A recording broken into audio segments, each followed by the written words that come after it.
मानता है सारी जगत में। आग एक नियम मानती है, अणु एक नियम मानते, सारी प्रकृति एक नियम मानती है। प्रकृति के नियम सार्वभौम यूनिवर्सल है, तो चेतना के, आत्मा के नियम अलग अलग कैसे हो सकते?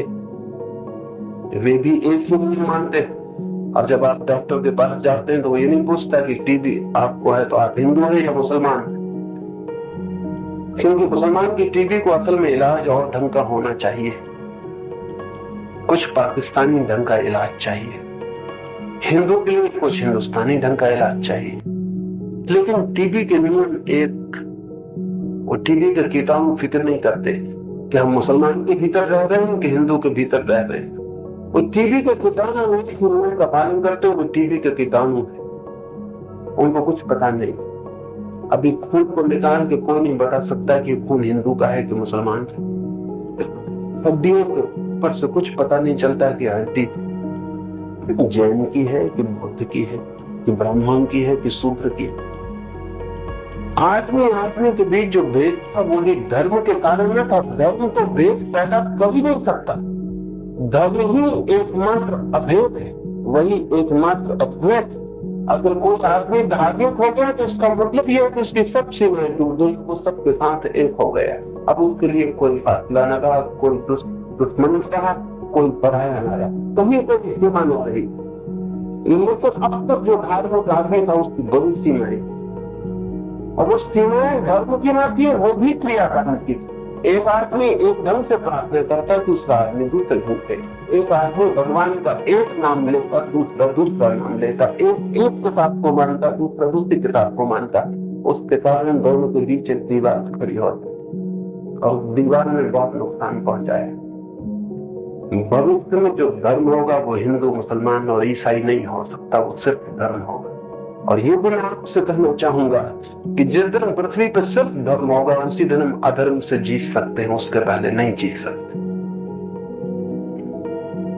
जिस दिन पृथ्वी पर सिर्फ धर्म होगा उस दिन लड़ाई अधर्म से होगी। जब तक पृथ्वी पर बहुत धर्म है तब तक धर्म और धर्म लड़ते हैं, अधर्म से लड़ाई हो ही नहीं पाती, हो भी नहीं सकती। हिंदू मुसलमान से लड़े कि अधर्म से लड़े, जैन हिंदू से लड़े कि अधर्म से लड़े। दुनिया के सब धार्मिक आदमी दूसरे धार्मिक आदमियों से लड़ रहे हैं और अधर्म से किसी की कोई लड़ाई नहीं हो ही नहीं सकती। धार्मिक आपस में लड़के मिट जाते और अधर्म फलता फूलता चला जाता है, अधर्म बढ़ता है। ये भी बहुत बड़ी की बात है कि अधर्म तो क्यों नहीं, अधार्मिक आदमी सारी दुनिया में हो, उसका कोई मतलब कई तरह से अधर्म नहीं। अधार्मिक आदमी नास्तिक बहुत तरह के नहीं हो दुनिया में, नास्तिकता एक और आस्तिकता बहुत तरह की, धर्म बहुत तरह की। ये हैरानी की बात है, इससे उल्टा होता तो समझ में आ सकता था। बहुत तरह के नास्तिक होते और आपस में लड़ते, लेकिन बहुत तरह के आस्तिक और आपस में लड़ते। ये ठीक होता कि दुनिया के अधार्मिक आपस में लड़ते, लेकिन अधार्मिक लड़ते ही नहीं, धार्मिक लड़ते। आने वाला भविष्य एक ऐसे धर्म की तलाश कर रहा है रोज जो धार्मिकों को न लड़ाता है। वो बल्कि धर्म को अधर्म के सीधे एनकाउंटर में, सीधे उसके सामने खड़ा, आमने सामने खड़ा कर देता हो, तो ही दुनिया से अधर्म मिट सकता है। अब तक धर्म सीधा लड़ नहीं पा रहा अधर्म से। चर्च मंदिर से लड़ता तो अंधेरे के मकान से कौन लड़ेगा? अंधेरे का मकान रोज बड़ा होता चला जाता। अधर्म है था और डर है कि कहीं आगे भी न बच जाए।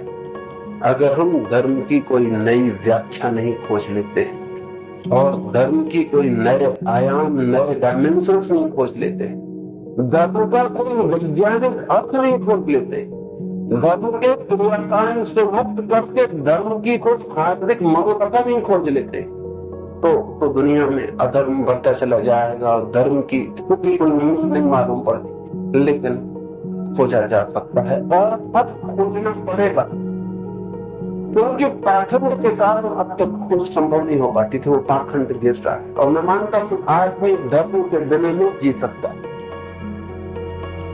लेकिन अगर धर्म का पाखंड भी उसके हाथ में सब्स्टिट्यूट से भी राजी हो जाता है, वो उसी के साथ जी लेता है।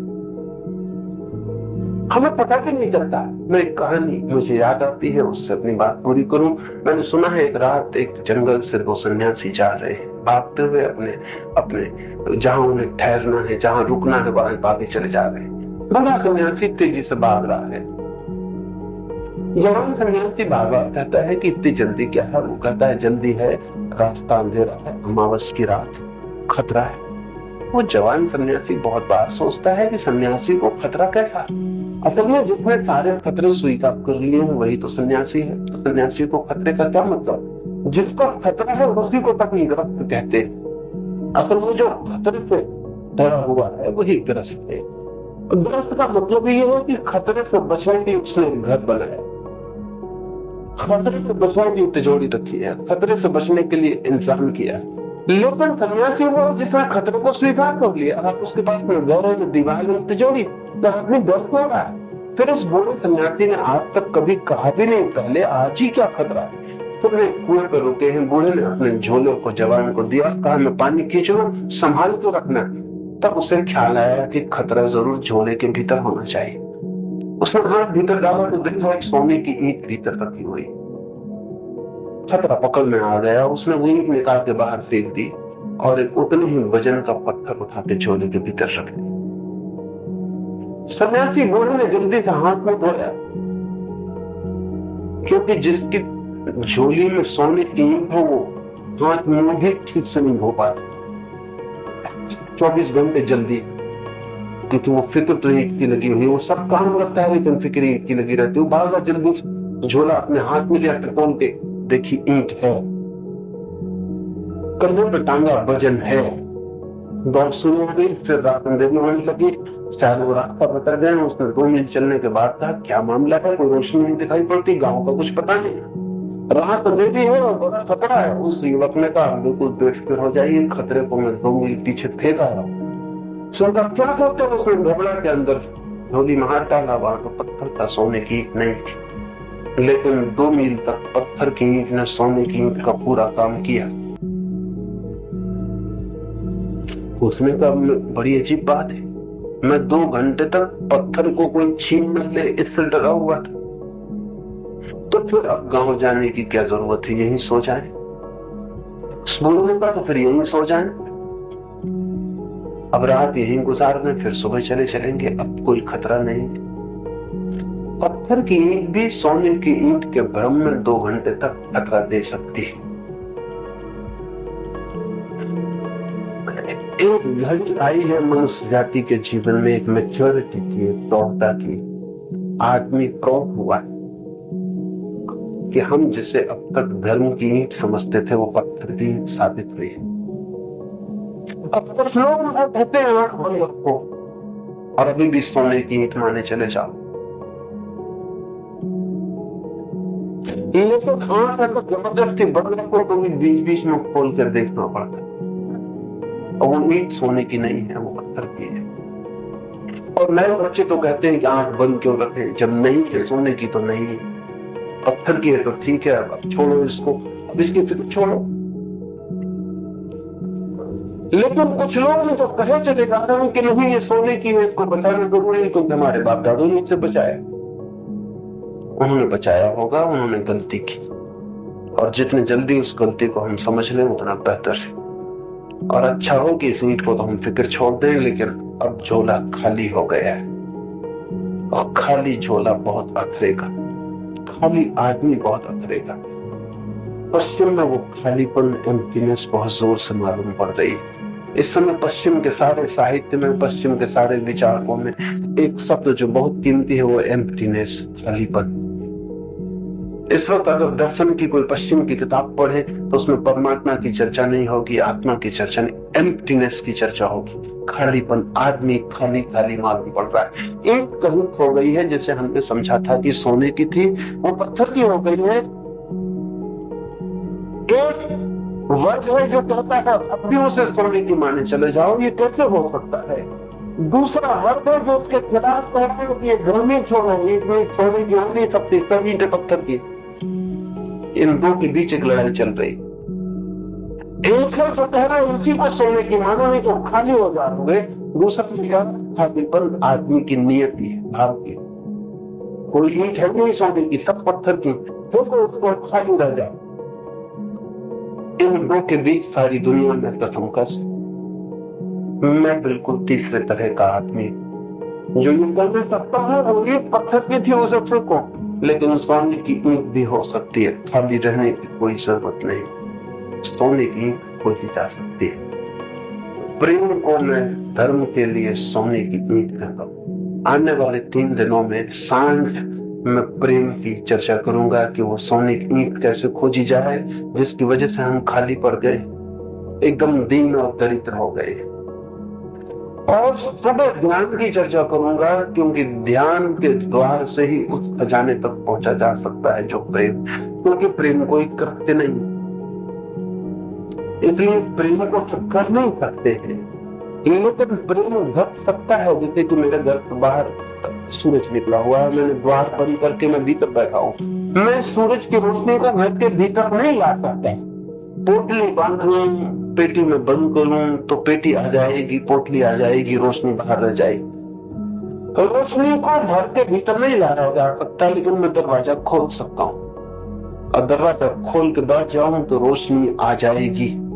ध्यान द्वार का खोलना है, जिससे प्रेम की घटना भीतर आके घट सकती है। तो जो लोग सब विचार करने में उत्सुक है वो सांझ के लिए निमंत्रित है, लेकिन जो लोग प्रयोग करने में उत्सुक है कि कैसे वो प्रेम की अद्भुत घटना घट जाए जहां से हम परमात्मा के मंदिर में प्रविष्ट हो जाते, वे सुबह निमंत्रित है। सुबह के लिए जो लोग आना चाहते हैं उनको 2-3 सूचनाएं मैं दे दूं, फिर अपनी बात पूरी करूं। पहली बात तो ये कि स्नान करके ही आए। दूसरी बात है ताजे कपड़े पहने, और आने के घंटे भर पहले से चुप रहने की कोशिश करें, बात मत करें घंटे भर पहले से। एक आदमी को अपने घर के सामने साइकिल रोकनी हो तो आधा फरलांग दूर से पैदल बंद कर देता, आधा फरलांग तो साइकिल पुरानी गति से चल जाती है, पैदल चलाने की जरूरत नहीं रहती। और घर के सामने ही अगर एकदम से ब्रेक लगाया जाए तो खतरे का भी डर है, और हमारे माइंड में ब्रेक नहीं, ये भी दिक्कत है, वहां कोई ब्रेक नहीं कि हम एकदम से ब्रेक लगा दें। हमारे माइंड की, हमारे मन की जो व्यवस्था है वो बहुत धीमे धीमे चलती है। अगर आपको क्रोध आ जाए तो घंटा 2 घंटा उसको विसर्जित होने में लगते हैं। यहाँ ध्यान की तैयारी करने के लिए घंटे भर पहले से, यहाँ 8:30 बजे ध्यान शुरू होगा, आप 7:30 बजे से चुप हो जाए, बात न करें। बहुत जरूरी हो तो कुछ बोले, नहीं तो ना बोले। स्नान करें, चुपचाप चले आए, रास्ते में भी बात न करें। यहाँ भी आके आप 8 बजे 8:15 बजे जब आ जाएंगे ध्यान के स्थल पर, तो चुपचाप आंख बंद करके बैठ जाएं। यहाँ कोई बात न करे, दरवाजे के भीतर प्रविष्ट होते से बात नहीं, फिर दरवाजे के बाहर की दुनिया बाहर शुरू होगी, दरवाजे के भीतर आप अलग दुनिया में चले गए। चुपचाप आके बैठ जाएं। फिर ध्यान कैसे करना है, कैसे ध्यान में जाना है, वो तो मैं सुबह बात करूंगा। 1 घंटा हम ध्यान में प्रवेश में जाएंगे। वो 1 घंटा आपके जीवन में एक अद्भुत घटना बन सकता है, जिसका आपको पता भी ना हो कि क्या संभव हो सकता है। बहुत खजाने हैं जिनकी तक हमने आंख उठा के नहीं देखा, बहुत रोशनियां हैं जो हमारे पास मौजूद हैं लेकिन हम पीठ किए खड़े, बहुत फूल हैं जो खिले हैं और हमें बुला रहे हैं, लेकिन हमारे पास सुगंध लेने की क्षमता नहीं। बहुत वीणाएं हैं जो निमंत्रण दे रही हैं, लेकिन हमारे पास वो कान नहीं तो उन्हें सुन सकें। ध्यान में उसकी खोज है जो इन वीणाओं को, इन फूलों को, इन रोशनियों की रिसेप्टिविटी पैदा कर देती। तो जो प्रयोग में सुख है वो सुबह आ जाएं, सांझ हम बात करेंगे और सुबह प्रयोग करेंगे। मेरी बातों को इतनी शांति और प्रेम से सुना है, उससे बहुत अनुग्रहित हूँ, और अंत में सबके भीतर बैठे परमात्मा को प्रणाम करता हूँ। मेरे प्रणव स्वीकार।